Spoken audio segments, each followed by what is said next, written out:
welcome back to another episode of Real Talk, Real Tips, brought to you by the Oklahoma Department of Wildlife Conservation.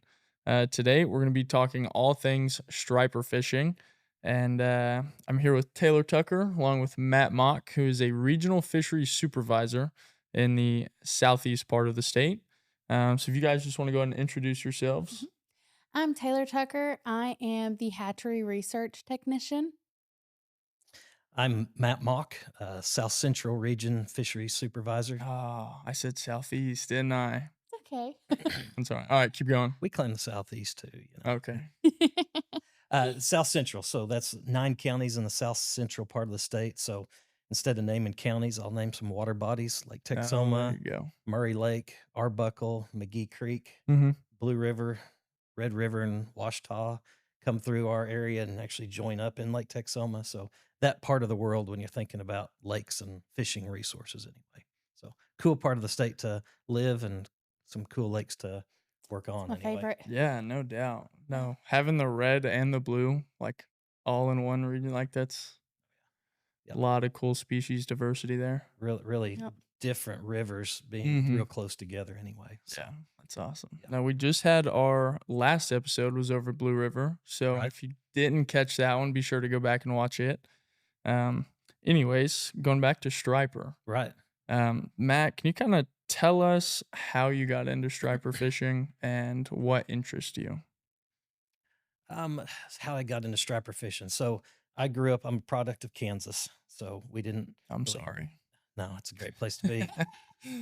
Can you say Rock Chalk Jayhawks on a Oklahoma podcast, I'll let it slide. I grew up in a rural setting, had a little river or a creek that ran through our property. So I was exposed to fishing early on, catching little bullheads and channel cat, fishing for carp under a mulberry tree, just all the Oh, there you fun go. things a kid likes to do. Had opportunities to transition into bass fishing. Got hung up on the lures and the casting that attracts a lot of people to bass fishing, but became familiar with striped bass just because I had family down at Lake Texoma growing up, and we'd go down to family reunions, spend some time in the summer, and catching a striper, just seeing a striper, something new, different than I was used to catching, was always interesting. And they got big and they fight hard. They look cool. You fish for them in exciting ways. So Right. I became hooked on stripers pretty quick. Good deal. Pretty cool. What was it that was like your favorite part of the striper fishing that brought it? Was it just like the family or the memories or? There definitely is that aspect of it, and probably more so of who you're with and the settings and the other details as you get older. As a kid, it was I wanted to catch fish and I wanted to catch a big fish on top water. And that time of year, it's exciting striper fishing because it's kind of a run and gun offense. They're Mhm. moving, you're moving, fishing from a boat. So it wasn't it was different than sitting on the bank of the river with a catfish rod out waiting. So it was more of a higher paced, and I've always liked that about striper fishing. It's not like that all Mhm. year long. I'm sure we can get into the different seasons of striper Mhm. fishing, but that's what appealed to me at that time, being able to catch a big fish on a topwater. Now it's kind of who I'm with, what else is going on that day. Right. Catching fish is still, Fun. it's still a must. You got to check that box at the end of the day. Right. But As long as you don't get skunked. yes, You know? yeah, Yeah. you don't want to do that. The good thing about Texoma is you seldom get skunked anyway. But and as we can talk about more, kind of what I enjoy now is the different seasons of the year and how you go about doing things different to be able to catch a striper different in July than you do January per se. So Right. it's kind of that figuring out how to catch them as well. That's Mhm. that's The fun. puzzle to it. Yeah, Right. yeah. Yeah. It's kind of like fly fishing is. Probably even harder because, stripers are always just eating shad. So you don't have to Mhm. worry Mhm. about what they're eating. Like fly fishing, what type of Right. bug they're eating, what size, and so that's fun of putting that puzzle together. So the striper fishing world's a little easier, but still some puzzle pieces to make fit. Right. Pretty cool. Can you kind of talk about I know we're gonna get into seasonality, but let's start out like bank versus boat. Um, kind of the differences there, and what you might have better luck with in each area. So, yes, obviously different. It's basically just what your limitations are. Right. You're pretty limited from the bank if the fish go offshore or they move, which stripers do. Um, your windows of opportunity are kind of limited on the bank. Right. Now, it's still one of my favorite ways to catch them because you're kind of in their world, especially Mhm. wade fishing with them. Mhm. But a boat, you're able to move with the fish, and that's what stripers do. Is they're always moving. So just because they are here yesterday doesn't mean they're going to be here today, and just because I'm catching them here doesn't mean they're still going to be here 15 minutes from now. Right.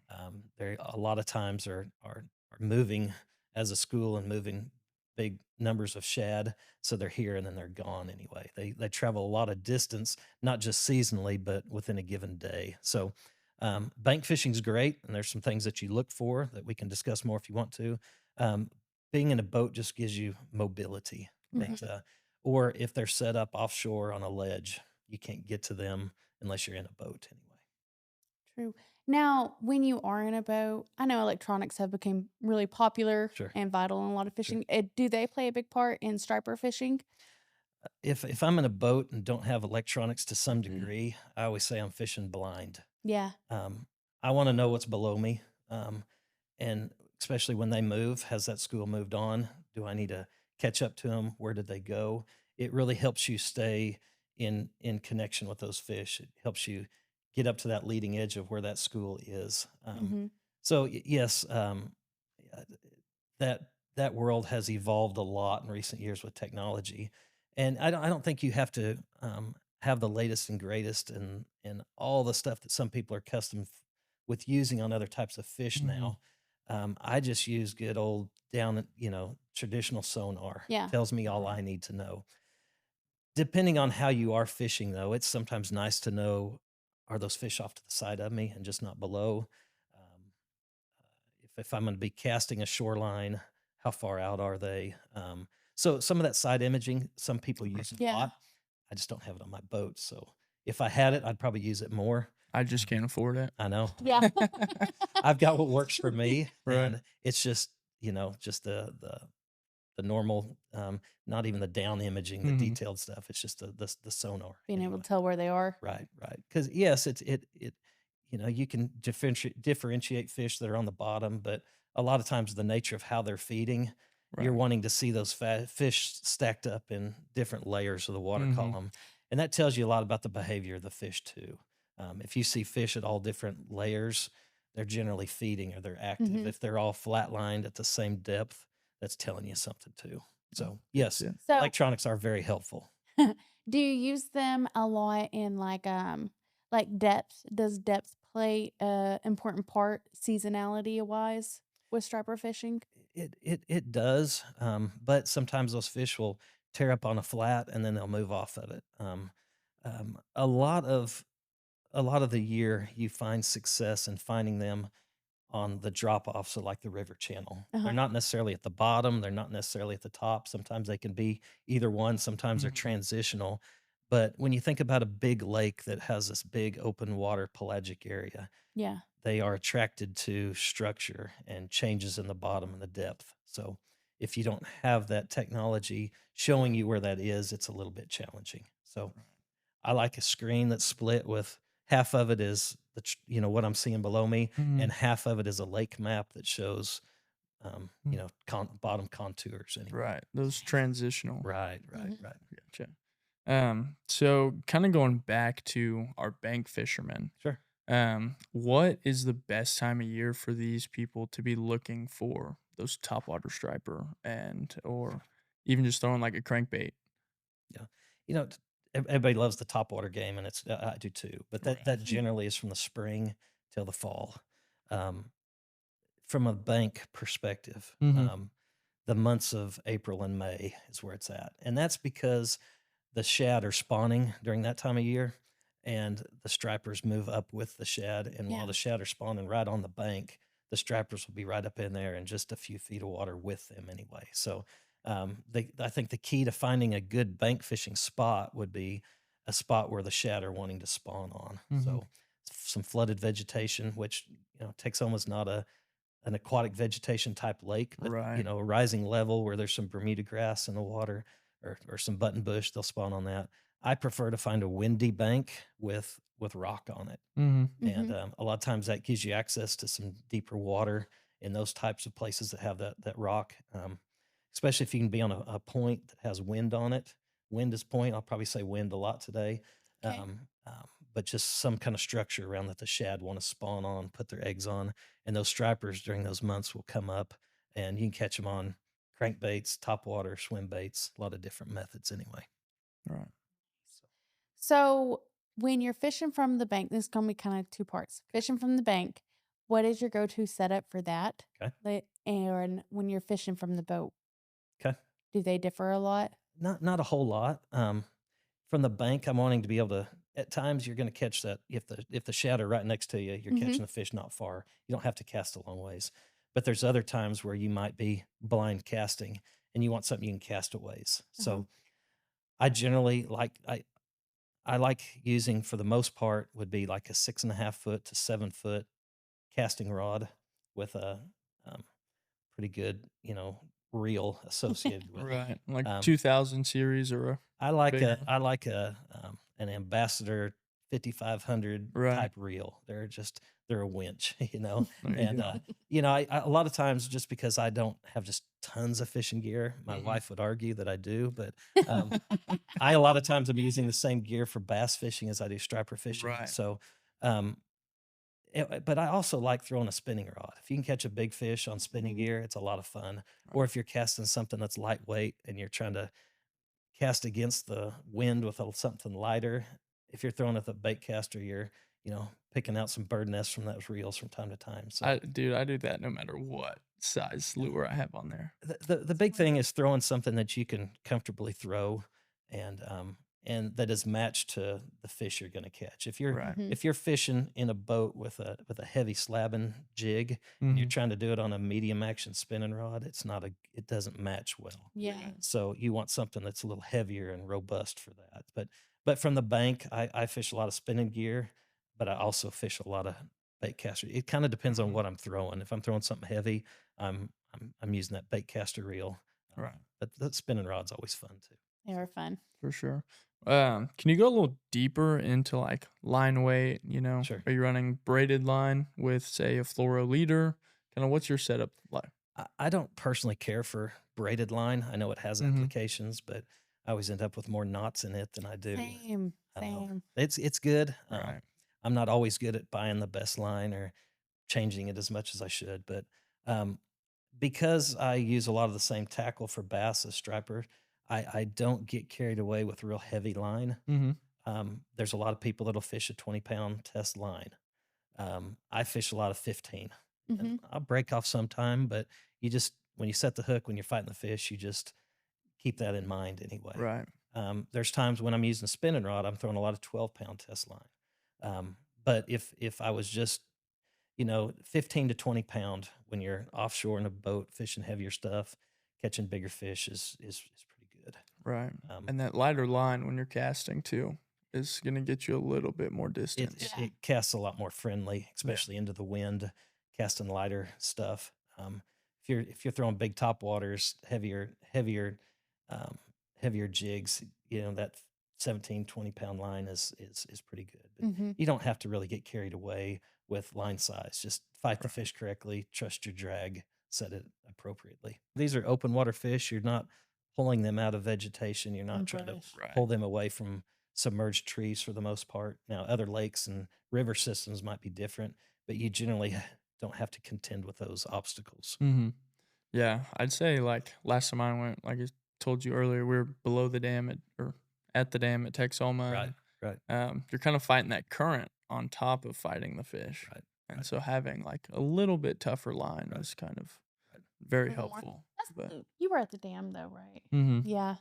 That's a Yeah, and little if you fish, higher current than just And fishing yeah, in open. and it was open. So yeah, if you fish in that swift water, if that fish decides to go downstream, he's going to be a lot more powerful than he normally would be. So right, you either have to really be in tune with your drag or step up your game as far as the poundage of your line. for sure. Anyway, So we're talking about a couple different methods for right. striper fishing. Can you kind of get into some of the different methods that are used and like what time of year? that those tend to be good? Yeah, great question, Taylor.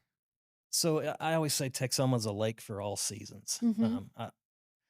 Depending, I'll tell you, oh, it's coming up to my favorite time of year, and then when that's passed, I'm getting excited about the next season. There's a few months out of the year that are a little bit challenging. They're transitional months. Mhm. Right. March and September are the months that I have least confidence in.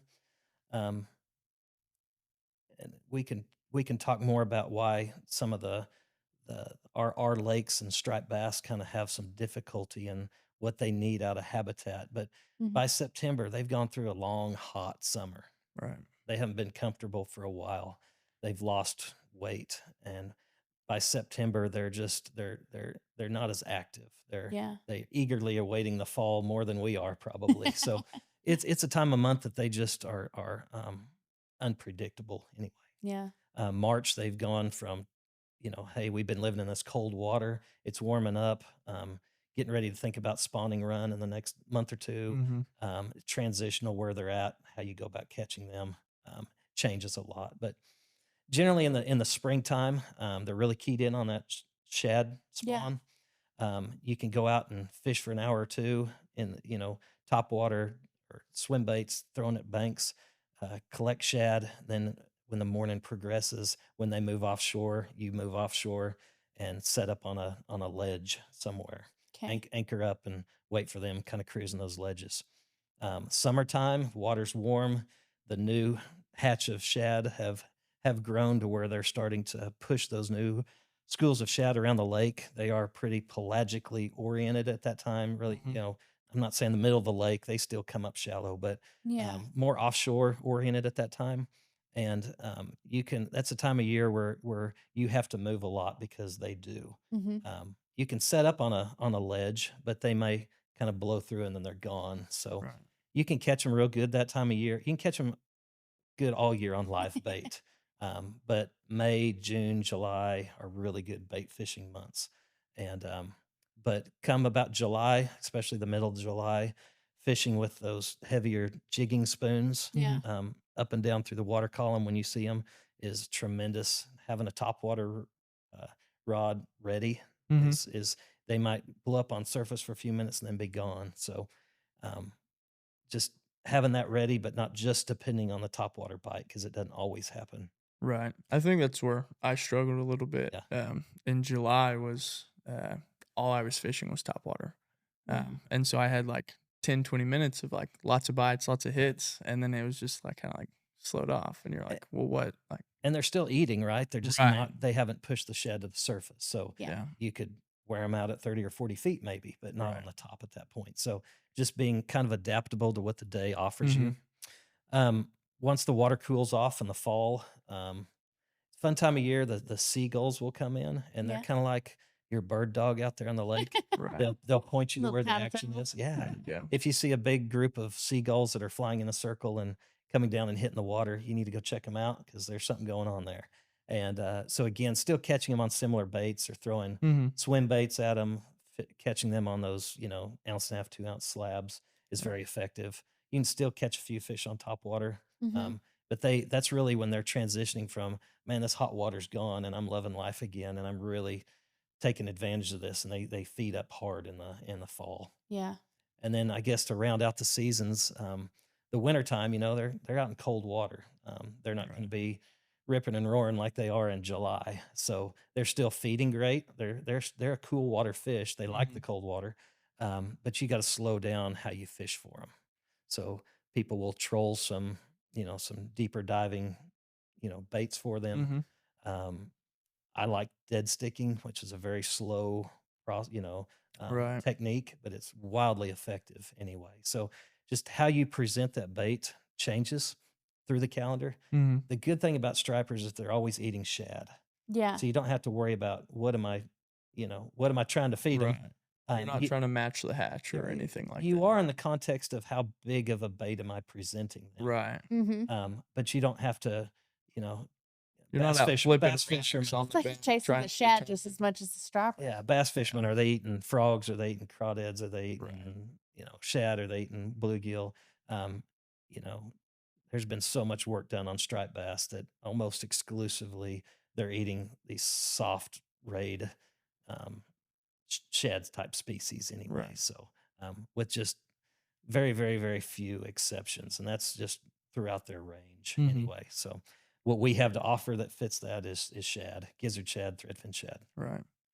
Can you kind of you mentioned dead sticking. Right. We've talked about that in a previous episode. Can you kind of just touch on that for anybody that might not know what dead sticking Those is? tips are going to cost you there. Okay. It's a technique that's kind of become popular in the last 10 years, Mhm. um, and by the name itself, you're just that bait is just dead almost in the water. You're Mhm. not Right. putting action in it, and it's different than how we are accustomed to fishing, right? Mhm. We're used to casting and reeling, and that's fun fishing. But dead sticking is recognizing that the water is cold, they're fairly inactive, and you find them on your sonar. You drift through them.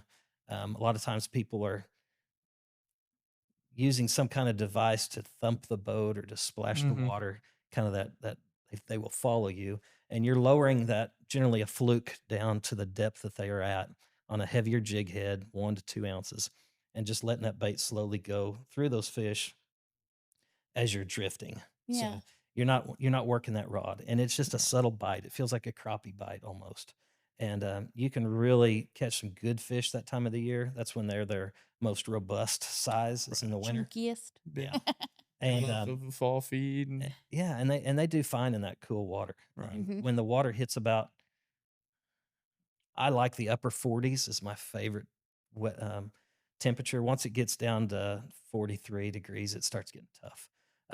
And when it's in the mid 50s and above, it's still kind of tough. But that 55 to 45 range is generally when you would employ that technique.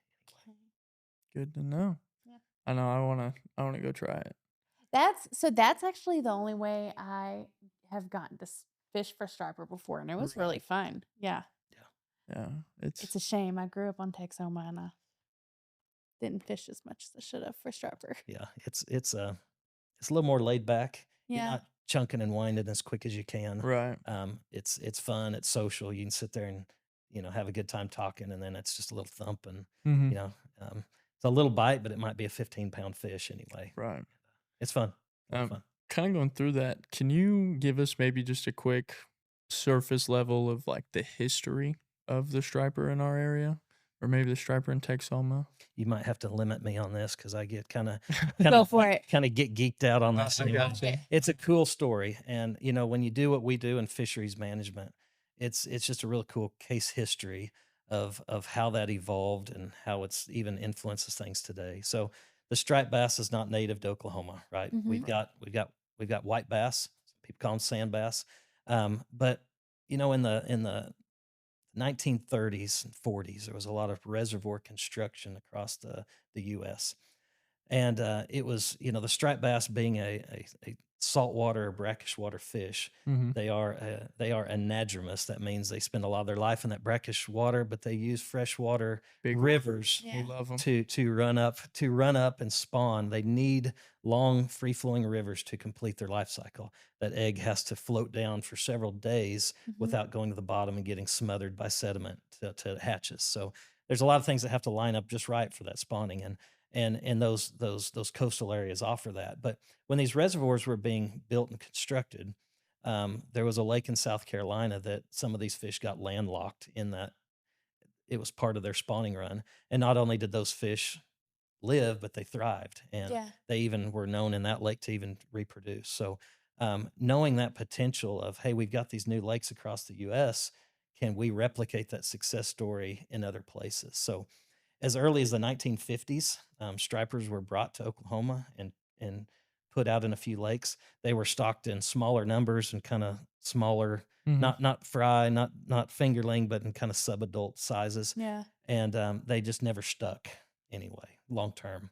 It wasn't until the mid 60s, 65, when Oklahoma started working a lot more handedly with some states on the East Coast, helping them out during that spawning time. Um, Newly hatched fry, actually flying them all the way to Oklahoma, Oh, wow. raising them to larger sizes down at the Durant hatchery.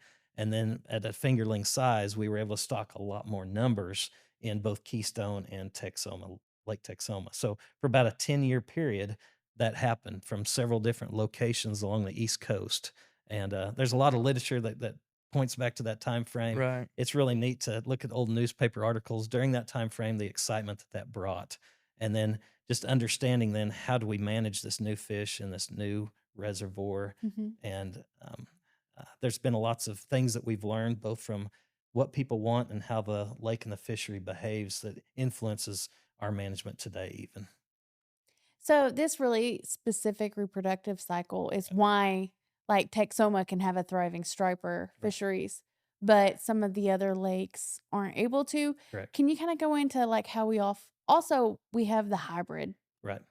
Right. that they're able to be where sometimes we can't have stripers. So could you Right. kind of go So into that a little? so there's only been a few handful of lakes across the whole US where natural reproduction has been documented. And in Mhm. a lot of those places they still have to augment that population with hatchery input. Mhm. Um, two of these only handful of lakes are here in Lake in Oklahoma It's pretty special. with Texoma and Keystone. That's Again, they've awesome. got big, long flowing, unpounded rivers Mhm. above them where it facilitates that spawning. And because of that, there's an abundance of stripers in these two lakes that out it exceeds what we could put in there from a hatchery input. So it's kind of the golden goose that keeps giving us year classes each Right. most every year Yeah. anyway. um, the striped bass, because of their how they're programmed, need cooler oxygenated water, and there's a lot of lakes that, especially in this part of the country, that they struggle in. It's kind of marginal habitat. Right. Yeah. We've got oxygen and we got cooler water, but they don't always exist together, Yeah. especially through lake stratification. They're kind of forced into an environment where they don't thrive as much. So, what we know about the hybrid striped bass, which is a cross between our native white bass and the striped bass, is that they are a little more robust in dealing with these marginal water quality um, conditions that our lakes offer. And so they do a little bit better. And that's why we focus as an agency on producing hybrid striped bass, is because we can still have um, a bigger fish out there that's fun to catch that we can manage pretty well. That takes those conditions a little bit better anyway.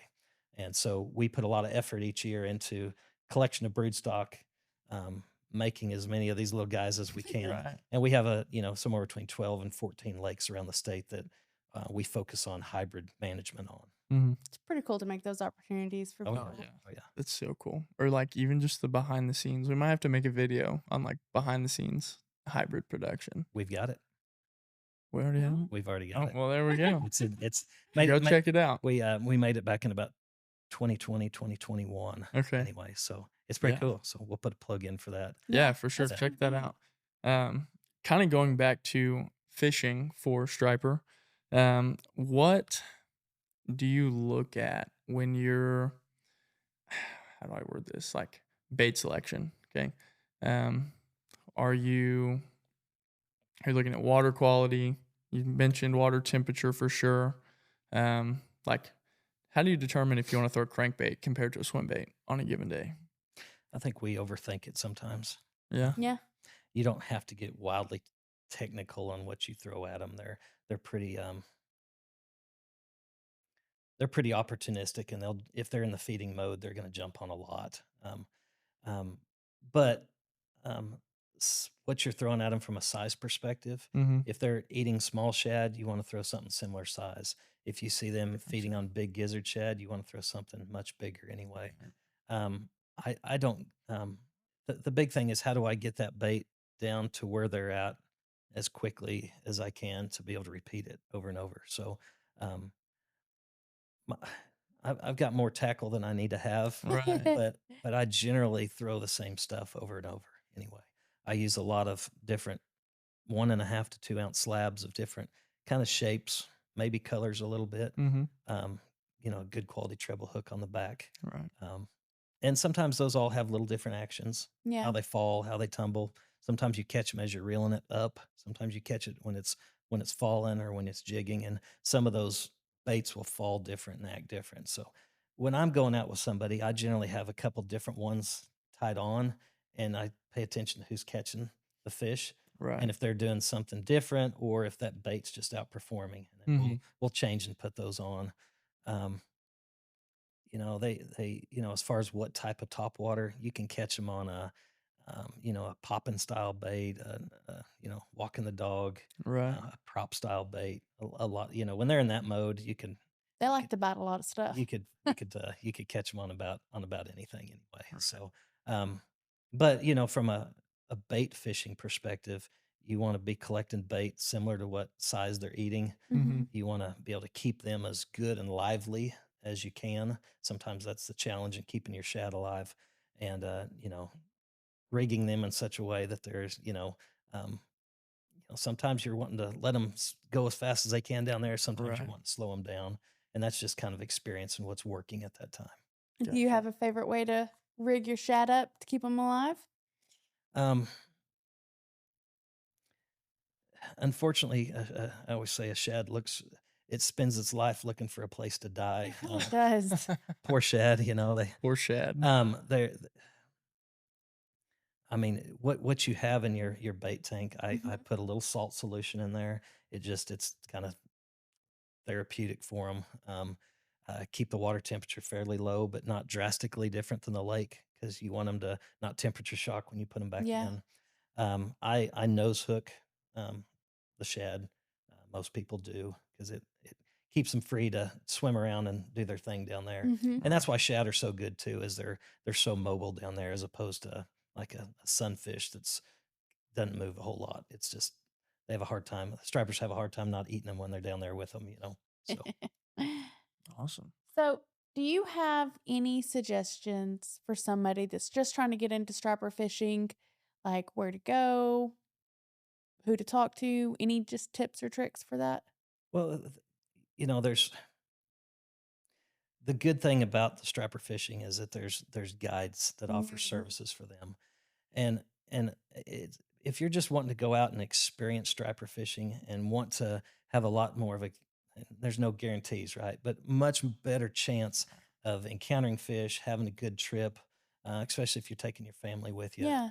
It's going to cost a little bit, but hire a guide, and they're going to take a lot of that uncertainty and technicality and equipment out. You don't Right. have to They do it have the every day. boat, you don't have to have the gear. You just go out and experience it and make observations, ask questions, and then figure out how to repeat it on your own, Yeah. or hire them again. And it's if to do the boat fishing, unless you're going to fish numerous times a year, even from a financial standpoint, it's probably just as good to just use a guide a few times a Right. year. By the time you have your boat and your fuel and your equipment and everything that goes along with it, and is my boat going to start today? Is it, I mean, I'm a do-it-yourselfer kind of guy, so I like Yeah. doing it myself. But if you're just trying to get into it, experience it, st- uh, hiring a guide is a great way to experience it and see, is this for us anyway? Right. Mhm. I bet it is for you. Yeah. It's fun. Oh yeah, So, you hook that striper and but as far as if you're going to do it yourself, don't feel like you have to go buy everything at once.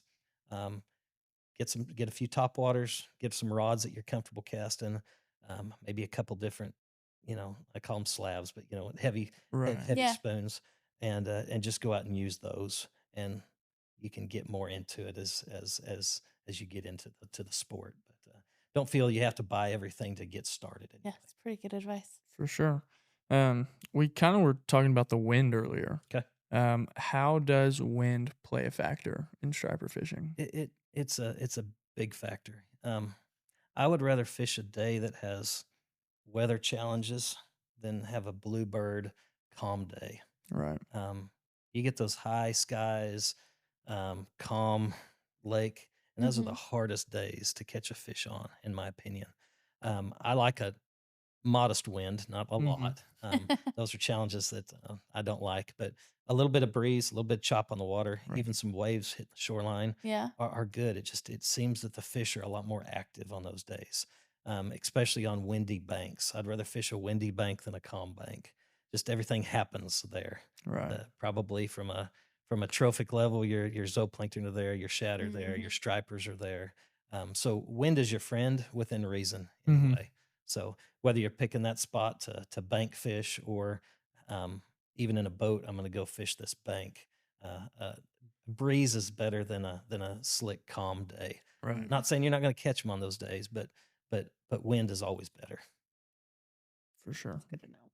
Definitely a lot harder on those calm days. I feel like the fish can tell the difference between like artificial bait and live bait a whole lot better on those days. Like when the sky is just real clear.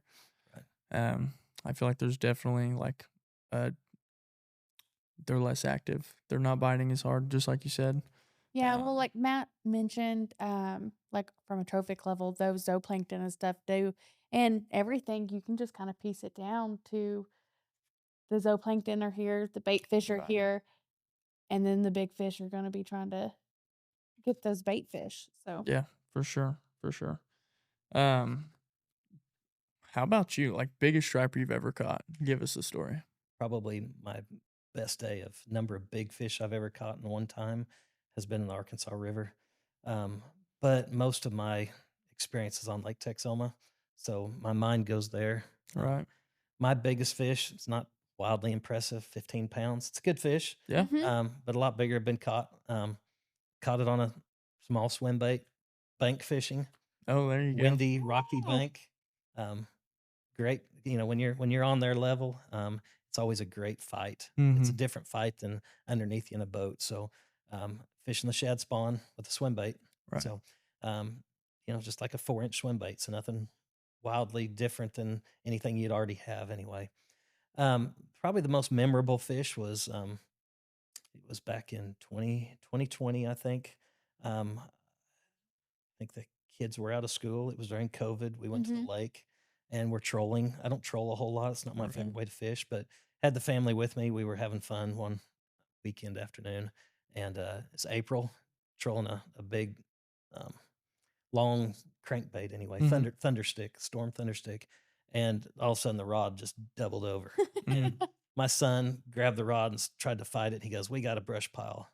So I walk over and I try to, and that brush pile pulled back. Obviously no brush pile. So I gave him the rod and he fought it all the way in. He about gave up on me a couple times, Oh but put the goodness. net on it. And it was 17 and a half pounds. So, Nice. but it was a beautiful fish, just full of spawn and potential. So she went back anyway. Right. But that was a fun trip. I've got pictures of my little daughter and him, and I think my dog was even with us in the boat that day, and my There wife. you So go. it was a good memory. It was a That's good memory. Sounds awesome. like a good Yeah. memory. That's awesome. Most of your good memories involve either close friends or families with you. Right. So Yeah, fishing can definitely just bring people together for oh a yeah, good time. I think that's fun too, how striper fishing does seem to have that community feel, like a hangout feel to it. Mhm. Like I feel like we say that about all like we do, all we types do, of we do. fishing. Like each type of fishing seems to have its own like clique. Like you got the bass fishermen, the trout fishermen, you know. Yeah. They're all their own kinds of people. And we love them all. Mhm. That is true. Just it's so diverse and sometimes when the striper fishing's real good, you'll get surrounded by other boats though too. So it really becomes community, maybe more community right. Oh, than you yeah. want. But these There you go. big schools of offshore stripers moving, and there might be 40 boats on top of them. So For sure. it's really cool to be a part of anyway. Yeah, that's awesome. To kind of tie us towards the end, finish us out, can you get into a little bit about fish handling? You pull in that big 17.5 pound brooder. What's a good way to just ensure that we get that fish back in the water for another year spawning? Good question. I think a lot of it goes back to water temperature. Mm-hmm. I felt good putting that fish back, even though we fought that fish quite a while to the boat. Mhm. Right. Took some pictures of that fish, released it. Um, you want to go through that process as quick as you can. You want to capture that memory. You want the picture of that kid holding that fish, but you want to make sure that you're dunking that fish from time to time, Right. keeping it wet, expediting it. But that was also a time of the year we may have. Um, it wasn't sweatshirt weather, but it wasn't hot, and the water was still cool. Yeah. Putting a fish back after a long fight into 85, 87-degree water is a lot different anyway. Right. You really want to expedite that process. Um, so if you're going to do a lot of catch and release fishing, that's why I like dead sticking in the winter. Mm-hmm. I'll keep a lot of fish that time of year, but you also catch a whole lot that you're not going to keep because it's a Right. good time of year. And you release a lot of fish, but you're releasing them into cold water. And it a single hook, hooked generally right on the mouth, back into cold water. It's generally pretty good odds that those fish are Right. gonna Make it. live another day.